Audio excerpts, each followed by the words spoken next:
রাজ্য সরকার মদ বিক্রির জন্য বৈধ লাইসেন্স দিয়েছে, তবে মদ্যপানের ক্ষেত্রেও রয়েছে কিছু সামাজিক ও আইনি দায়িত্ব।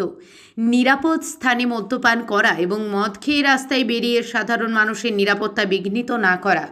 কিন্তু সেই নিয়মের তোয়াক্কা না করে এবার খাকি উর্দিতে মদ্যপ অবস্থায় রাস্তায় বেসামাল এক পুলিশ কর্মীকে ঘিরে তীব্র চাঞ্চল্যের সৃষ্টি হয়েছে।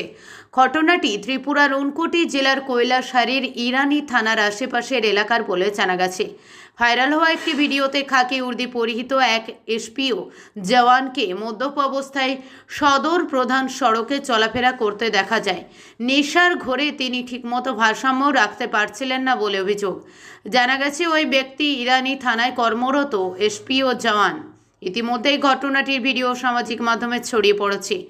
বিষয়টি নিয়ে নেটিজেনদের মধ্যে শুরু হয়েছে তীব্র আলোচনা ও সমালোচনা।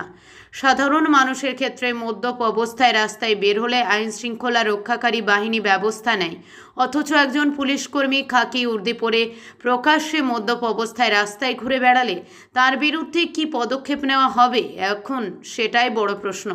অভিযোগ উঠেছে খাকি উর্দির মর্যাদা ও পুলিশের ভাবমূর্তির সঙ্গে এমন আচরণ কোনোভাবেই সামঞ্জস্যপূর্ণ নয়। ফলে ভাইরাল ভিডিওটি ঘিরে এখন পুলিশের অন্দরে কী ব্যবস্থা নেওয়া যায় সেদিকেই তাকিয়ে সাধারণ মানুষ। তবে ভিডিওটির সত্যতা ও ঘটনার পূর্ণাঙ্গ তথ্য সংশ্লিষ্ট কর্তৃপক্ষের তদন্তেই স্পষ্ট হবে। কৈলাসহর প্রতিনিধি রিপোর্ট, প্রতিদিন ত্রিপুরা।